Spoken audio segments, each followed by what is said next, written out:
Annyeonghaseyo mga katisyu, andito po tayo sa Sincerity Cafe and Restaurant.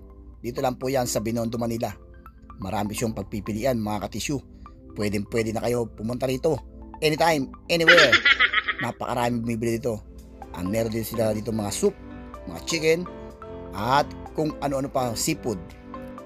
Meron din sila mga pork, noodle, beef, at mga vegetables. Ang in-order namin mga katisyu ay isang tinatawag na Sincerity Fried Rice na nagkakalaga ng 130 pesos at itong Sincerity Fried Chicken na nagkakalaga ng 215 pesos mga katisyu.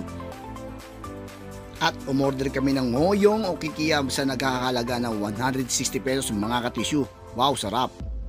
At ang uling hinorder namin mga katisyu ang tinatawag nilang lomi na nagkakalaga ng 145 pesos mga katisyu.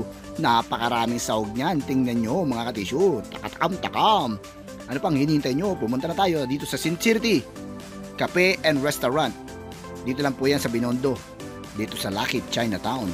Ang dami ng shrimp po. Nakahalo yan mga katisyu. Kaya kain na tayo mga katisyu.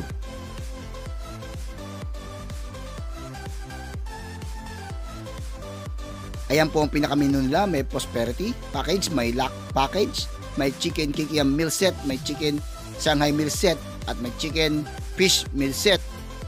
At syempre mga katisyu, hindi tayo papauli. Titikman natin to.